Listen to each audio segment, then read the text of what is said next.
Doença inflamatória pélvica aguda, DIPA. Para que servem o ultrassom e a tomografia? A doença inflamatória pélvica é um processo inflamatório causado por infecção do trato genital superior, composto pelo endométrio, tubas uterinas e ovários. A infecção também pode progredir para o peritônio pélvico. A doença é causada pela ascensão espontânea dos agentes infecciosos da vagina e do canal cervical. Quando dura menos que 30 dias e é sintomática, a doença é classificada como aguda e se diferencia da doença inflamatória pélvica crônica na etiologia, no diagnóstico e no tratamento. Essa aula se refere à doença inflamatória pélvica aguda, ou DIPA. A importância da DIPA está relacionada às suas complicações. A inflamação fibrinosa e supurativa causa danos às tubas uterinas e aos ovários, o que provoca processo cicatricial e aderências, que podem obstruir parcial ou completamente as tubas uterinas, o que pode causar infertilidade, gestação ectópica tubária ou dor pélvica crônica. Os principais fatores de risco para a DIPA são mulheres jovens sexualmente ativas, com múltiplos parceiros e usuárias de dispositivo intrauterino, o DIU. Embora a laparoscopia tenha sido considerada o padrão ouro para o diagnóstico da DIPA, os achados laparoscópicos de edema, eritema e exudato purulento têm alta variabilidade interobservador. Além disso, a laparoscopia não detecta endometrite ou inflamação tubária precoce. Outros fatores negativos da laparoscopia para o diagnóstico da DIPA é tratar-se de um procedimento cirúrgico invasivo e que não está disponível em muitos ambientes. Assim, o diagnóstico da DIPA é, na maioria das vezes, clínico. A apresentação típica é a dor pélvica pouco depois da menstruação, dor uterina, anexial ou a mobilização do colo uterino no exame ginecológico bimanual. Inflamação do trato genital inferior no exame especular, na forma de leucorreia e cervicite. O diagnóstico clínico tem excelente sensibilidade, de até 95%. Contudo, a especificidade bem baixa, inferior a 13%. Assim, uma das utilidades dos métodos de imagem na DIPA é aumentar a especificidade do diagnóstico. Ecografia. Entre os sinais precoces ecográficos que favorecem o diagnóstico de DIPA está a cervicite. Os achados ecográficos de cervicite são a distensão do canal endocervical por líquido espesso e o aumento da vascularização do colo uterino ao Doppler. Outros achados precoces e inespecíficos, mas compatíveis com a DIPA, são o espessamento e a hiperecogenicidade do endométrio associados a conteúdo laminar na cavidade uterina, que é compatível com endometrite, e a presença de líquido livre na pelve, que é compatível com o exudato purulento. A perda da nitidez dos limites entre as estruturas pélvicas devido ao edema das estruturas também é um sinal precoce de DIPA ou ultrassonografia. Veja como pode ser difícil a individualização do ovário nesse caso de DIPA. O líquido livre, sugestivo de exudato purulento, também pode ser identificado adjacente ao anexo. Tubas uterinas espessadas, medindo maior que 5 mm de espessura, e hipervascularização tubária são sinais específicos da salpingite. Veja que, nesse caso, também é difícil a identificação precisa dos limites do ovário. Mais um exemplo de tuba uterina espessada e hipervascularizada ao Doppler colorido, em um caso de DIPA. A inflamação do ovário, ou ooforite, é comumente identificada em associação com os achados de salpingite. Na ooforite, o ovário apresenta sinais de edema e hipervascularização, que na ultrassonografia aparecem como aumento do volume ovariano, com hiperecogenicidade do parênquima e aumento da vascularização ao Doppler.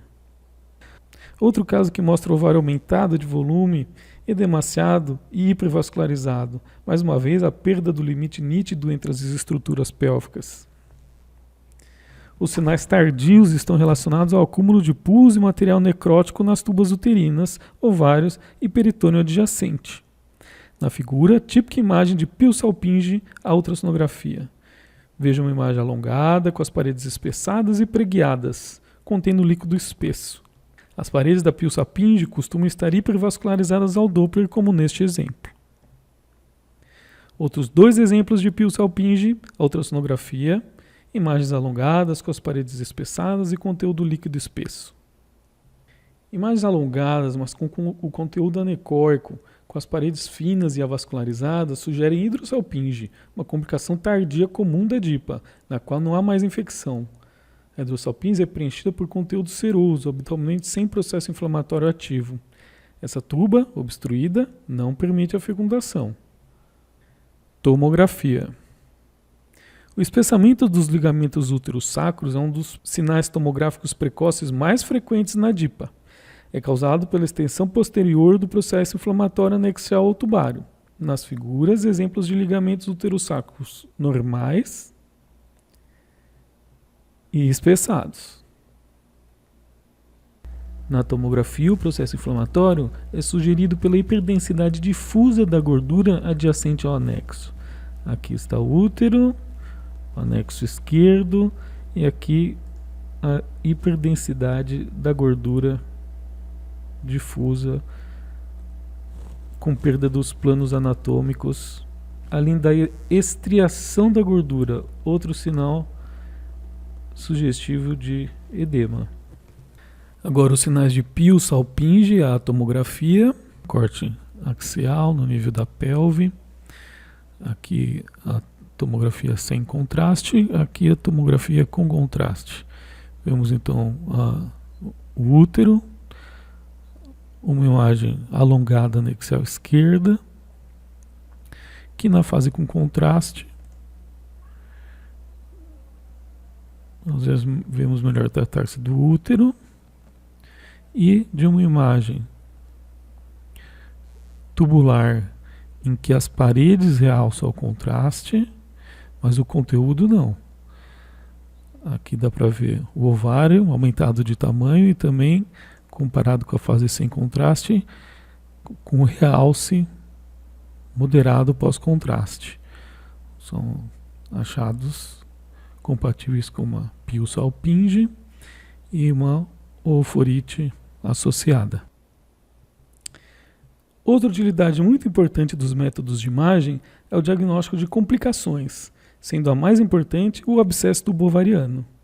O abscesso tubovariano ocorre quando há a progressão da infecção e da inflamação, resultando na transformação do ovário da tuba em um complexo sólido cístico, com destruição da anatomia normal dessas estruturas, como mostrado nessa videolaparoscopia. O abscesso tubovariano ocorre em cerca de 15% das DIPAs. De maneira geral, os sintomas clínicos na apresentação das pacientes com abscesso tubovariano não são substancialmente diferentes daqueles das pacientes sem essa complicação. Quando o abscesso tubovariano é diagnosticado, mais frequentemente há necessidade de internação da paciente, e o diagnóstico do abscesso tubovariano pode influenciar a antibiótico terapia. Ecografia. Os achados do abscesso tubovariano na ultrassonografia demonstram a natureza complexa sólido-cística do processo. O ovário e a tuba uterina não podem mais ser adequadamente discriminados pela desestruturação do parênquima ovariano. As estruturas sólidas compostas pelas paredes da tuba uterina e pelo parênquima ovariano residual mostram hipervascularização ao Doppler. Muitas vezes o abscesso é bloqueado por alças intestinais e epíplon. A gordura adjacente fica hiperecogênica pelo processo inflamatório. Tomografia. Na tomografia com contraste, o achado mais comum é uma massa cística septada multiloculada no anexo. Neste caso, bilateral, com paredes espessas, com realce uniforme. Quando o abscesso tubovariano rompe, pode resultar em peritonite, síndrome do desconforto respiratório agudo e morte. Exemplo de tomografia mostrando abscessos tubovarianos bilaterais, complicados por perfuração do abscesso tubovariano esquerdo, com desenvolvimento de realce da prega peritoneal, compatível com peritonite, bem como uma grande coleção complexa de fluidos estendendo-se ao longo do músculo ilho-pescoço esquerdo, com bolhas de gás e realce da parede ao contraste. Outra complicação, mais rara, da DIPA, ocorre quando há inflamação e a formação de adesão e septações na cápsula hepática, definida como perihepatite ou síndrome de Fitz-Kurtz. O achado clínico característico é a dor no hipocôndrio direito, que pode ser confundida com colicistite. Na figura, múltiplas aderências entre a cápsula hepática e o diafragma, o sinal das cordas de violino. Nesse exemplo, vimos uma tomografia, um corte coronal, fase portal. Aqui está o útero com conteúdo líquido. Nas regiões anexiais é possível ver uma imagem tubular com realce das paredes e conteúdo líquido bilateralmente. Aqui, tuba esquerda, aqui à direita, e como complicação temos uma coleção perihepática que pode ser, em algumas vezes, o principal sintoma referido pela paciente, que pode inicialmente sugerir ao clínico um quadro de colicistite, quando na verdade se trata de uma doença inflamatória pélvica aguda complicada por um abscesso perihepático. Outra complicação rara é a tromboflebite da veia ovariana. Na figura, a tomografia computadorizada com contraste demonstra a veia ovariana esquerda com parede realçada e com defeitos de enchimento intraluminal de baixa atenuação, compatível com o processo inflamatório das paredes do vaso, contendo coágulo que oclui parcialmente a veia. Seria observada a falta de realce da veia se todo o vaso estivesse ocluído. A tromboflebite da veia ovariana não tratada pode resultar em êmbolos pulmonares sépticos. As aderências provenientes da DIPA podem levar a obstrução intestinal ou hidronefrose. Na figura, videolaparoscopia mostrando aderências entre o útero e o intestino delgado num caso de DIPA. Por fim, outra grande utilidade dos exames de imagem é o diagnóstico diferencial. Os principais diagnósticos diferenciais e que são bem avaliados pela ultrassonografia ou pela tomografia computadorizada são o corpo lúteo hemorrágico, cisto ovariano de crescimento rápido, endometrioma, neoplasia anexial, torção anexial, a gravidez ectópica, apendicite aguda e a diverticulite. Aqui temos um exemplo no ovário esquerdo de um cisto irregular com alguns debris em suspeição. Adjacente a ele, no anexo esquerdo, notamos líquido livre com debris. Então, a tomografia do mesmo caso numa corte coronal, fase portal do contraste. Nós temos aqui o útero, aqui o ovário esquerdo apresentando um conteúdo hipodenso, um realce periférico ao meio do contraste, sugerindo um corpo lúteo, e adjacente, na região anexial esquerda, uma coleção densa, com HU médio tanto na fase pré-contraste quanto na pós-contraste superior a 40, aqui 52, sugestivo de sangue. Então esse é um caso sugestivo de cisto hemorrágico à tomografia. Agora um exemplo de cisto de crescimento rápido que pode causar dor pélvica e simular DIPA.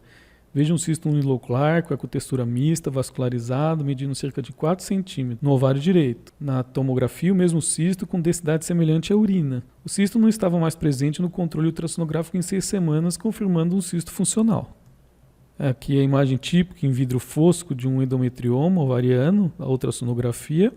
Veja uma imagem anexial que poderia ser um abscesso tubo-ovariano. Mas a clínica de emagrecimento, a distensão abdominal e a presença de implantes epiplóicos, a ultrassonografia, sugeriram corretamente o diagnóstico de neoplasia ovariana maligna. Na torção ovariana, o ovário torcido aumenta de tamanho e apresenta-se hiperecogênico devido ao edema. Compare na figura as diferenças entre os ovários direito torcido e o ovário esquerdo normal. Esses mesmos sinais poderiam sugerir orforite. O diagnóstico de torção é conclusivo quando identificado o sinal do roda-moinho, que representa os vasos ovarianos torcidos. Aqui vemos o ovário com uma imagem bem sugestiva de corpo lúteo. E adjacente a ele, um anel tubário contendo o embrião e a vesícula vitelínica de uma gestação ectópica. Mais uma vez, corpo lúteo e adjacente, gestação ectópica tubária ampular. Nesse caso de apendicite, diagnosticado pela ultrassonografia, o processo inflamatório se estendeu até a tuba. Veja o apêndice, com as paredes espessadas, o apendiculito e a tuba uterina espessada e hipervascularizada. É uma salpingite, mas não é uma DIPA, pois a inflamação não foi ascendente da vagina e do canal cervical. Temos aqui um exemplo de diverticulite, a tomografia, uma senhora com vários divertículos, principalmente no colo sigmoide. Veja, e nessa região a densificação da gordura, pequena coleção, espessamento da parede dos divertículos, sugerindo uma diverticulite minimamente complicada. Muito bem, então são esses os fundamentos da imagem na DIPA. Até a próxima aula.